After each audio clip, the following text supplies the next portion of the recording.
Assalamualaikum warahmatullahi wabarakatuh. Perkenalkan, nama saya Lutfia Apriliza Utami dengan NIM 0305222062. Saya dari kelas Pendidikan Matematika 2, Stambuk 2022. Pada video kali ini, saya akan membawakan materi tentang analisis real tentang definisi 43.1. Nah, pada definisi 4.3 ini sebenarnya tentang beberapa perluasan konsep limit, tetapi saya dalam video ini hanya menjelaskan tentang definisi 43.1.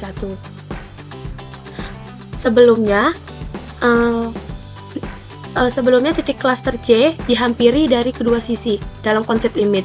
Nah, bagaimana jika titik klaster C menjadi titik ujung sebuah interval? Nah, karena tidak mungkin dia dihampiri kedua sisi, maka perluasan yang akan dimaksud berupa limit satu pihak atau satu arah. Nah, pada video ini saya menjelaskan tentang pertamanya itu limit sepihak sebelum masuk ke definisi 43.1. Nah, kita sebenarnya sudah memahami bahwa sebuah fungsi dikatakan memiliki limit ketika X mendekati C apabila nilai fungsi yang dihampiri dari kedua sisi menuju nilai yang sama ketika X mendekati C. Nah, pada suatu interval C mendekati C. Nah, X mendekati C baik dari kanan maupun dari kiri. Dan ternyata nilai fungsinya pun juga mendekati nilai yang sama, yaitu L. Maka bisa kita timbulkan limit kanan dan limit kiri. Nah, tapi kadang-kadang kita menemukan fungsi yang tidak dapat dihitung nilai limitnya di suatu titik C. Namun, limitnya ada ketika fungsi tersebut dibatasi pada sebuah interval di satu sisi pihak dari titik klaster C. Nah, ini adalah gambaran sederhana ketika limit sepihak itu terjadi. Nah, yang bagian ini yang tidak menemukan fungsi tidak dapat dihitung dari nilai limitnya, saya akan lebih jelaskan secara geometris. Tapi sebelumnya saya akan menjelaskan terlebih dahulu tentang definisi 43.1. Nah, pada definisi 43.1 ini yang menyatakan limit kanan dan limit kiri. Nah, misalkan A subset real dan F fungsi memetakan A ke real. Yang pertama berbunyi jika C elemen bilangan real adalah suatu titik klaster dari himpunan A irisan interval terbuka C ke tak hingga sama dengan X di mana X anggota elemen A di mana X lebih besar dari C. Maka dapat dikatakan bahwa L elemen bilangan real adalah limit kanan F di C. Dan dapat ditulis limit X menuju C positif atau ke kanan Fx sama dengan L jika diberikan sembarang epsilon lebih besar dari 0 akan terdapat delta. Nah, delta ini bergantung dengan epsilon di mana deltanya lebih besar dari 0, sedemikian sehingga untuk setiap X elemen A dengan X dikurang C lebih besar dari 0, lebih kecil dari delta, maka berlaku nilai mutlak Fx dikurang L lebih kecil dari epsilon. Pada limit kanan ini diperlihatkan beda dengan limit sebelum yang kita pelajari, bahwasanya C merupakan ujung nilai ujung interval pada limit kanan ini. Dan X yang dipilih haruslah lebih dari C. Pada penulisan limitnya juga berbeda, ada tanda positif di atas tanda C ini, dan ini tandanya memperlihatkan bahwasanya didekatkan dari kanan X-nya. Nah, di sini juga terdapat perbedaan bahwasanya limit kanan itu dia X dikurang C, bahwasanya dia mendekati dari kanan. Nah, selanjutnya yang bunyi kedua, jika C elemen bilangan real adalah suatu titik klaster dari himpunan A irisan interval terbuka dari negatif tak hingga sampai C, atau himpunan X elemen A atau anggota A yang mana X kurang dari C, maka dapat dikatakan bahwa L elemen bilangan real atau anggota real adalah limit kiri F di C, dan dapat ditulis limit Fx X-nya menuju C negatif atau dari sebelah kiri jika untuk setiap epsilon lebih besar dari 0 akan terdapat delta lebih besar dari 0, sedemikian sehingga untuk semua X elemen A di mana C dikurang X lebih besar dari 0, kecil dari delta, maka berlaku nilai mutlak Fx dikurang L lebih kecil epsilon. Nah, di sini dapat kita lihat perbedaannya, bahwasanya C dikurang X untuk limit kiri dan X dikurang C untuk limit kanan, karena dia ngambil dari kanan dan ini dari kiri. Dan dalam penulisannya juga dapat kita lihat bahwasanya kalau di kanan, karena dia ngambil dari kanan, maka C-nya ditulis X menuju C positif dan X menuju C negatif.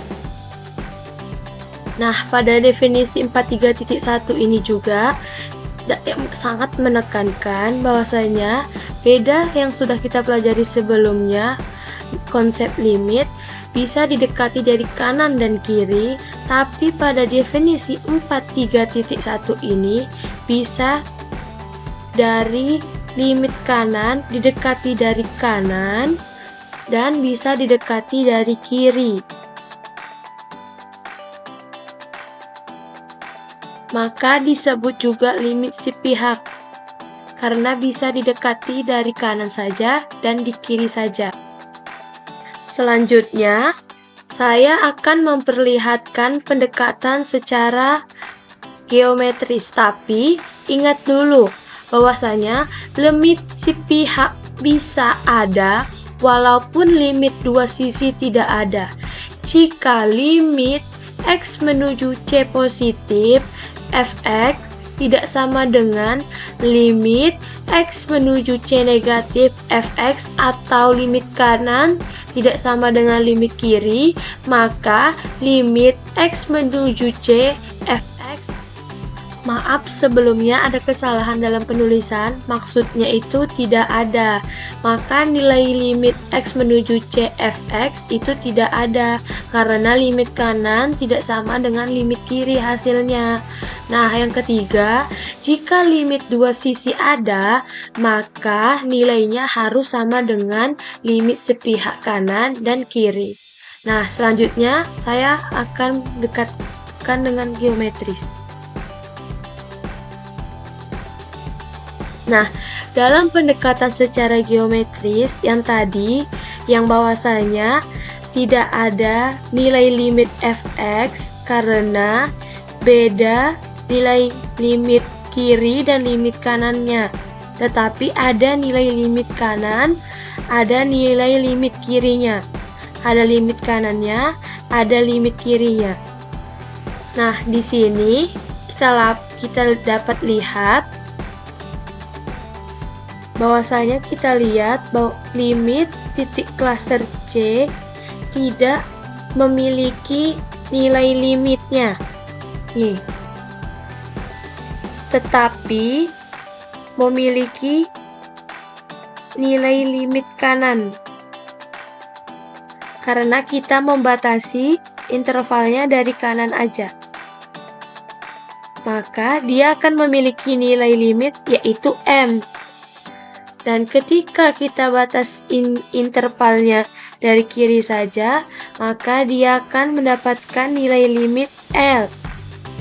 Nah, di sini bahwasanya kita dapat lihat konsepnya, bahwasanya dia tidak memiliki nilai limit fx menuju C, tetapi dia memiliki nilai limit dari kanan yaitu M dan nilai limit kiri yaitu L.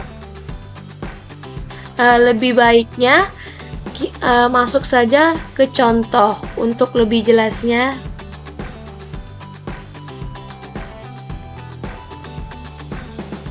Nah, pada contoh fungsi fx x kuadrat dikurang 1 per x kuadrat kurang 1.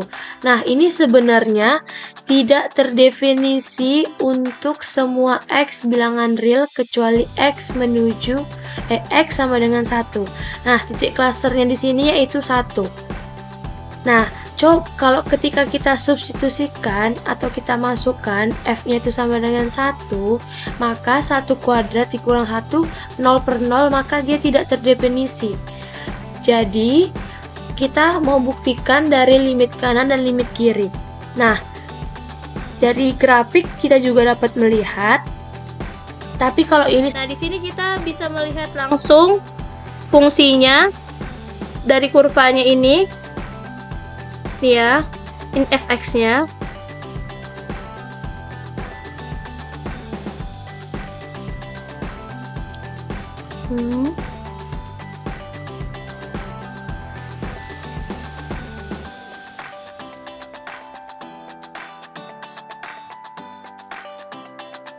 Kemudian, nah, kita sebelum melihat grafiknya, kita coba buktikan dengan limit kanan dan limit kiri. Bahwasanya fungsinya sudah diketahui dan titik klasternya C sama dengan 1, maka fungsi fx sama dengan x kuadrat dikurang 1 per x kurang 1 terdefinisi untuk semua x bilangan real kecuali x sama dengan 1.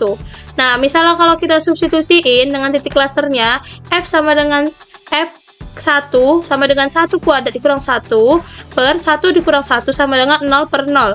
Nah, kan kalau seperti ini, fungsinya tidak terdapat nilainya, tidak terdefinisi. Nah, kita membuktikan bahwasanya nilai limit fungsi ini ada, tapi menggunakan limit kanan dan limit kiri.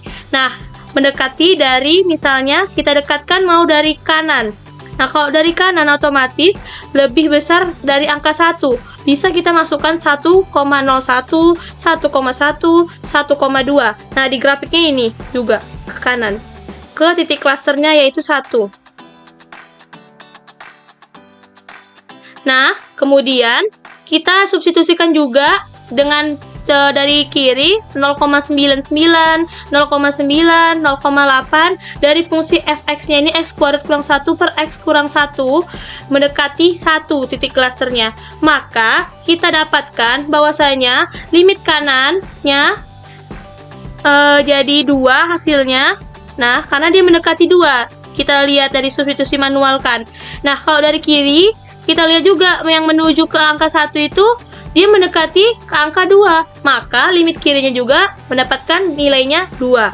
Nah, ketika nilai limit kanan dan limit kirinya ada, dan nilai limit kanan dan limit kirinya sama, maka nilai fungsi dari nilai limit fungsi dari fx x kuadrat dikurang 1 per x kurang min 1, maka sama dengan 2. Nah, dari sini juga kita dari grafik juga bisa lihat bahwasanya kalau kita cari dari sini juga yang kita substitusiin, nah titik klasternya di sini angka 1.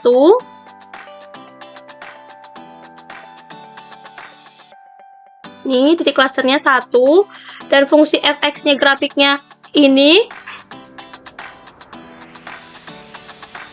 maka dapat disimpulkan bahwasanya nilai limit fx x kuadrat dikurang 1 per x kurang 1 di titik klaster 1 pada grafik ini bahwasanya terdapat nilai limitnya yaitu 2. Maka di sini disebut L.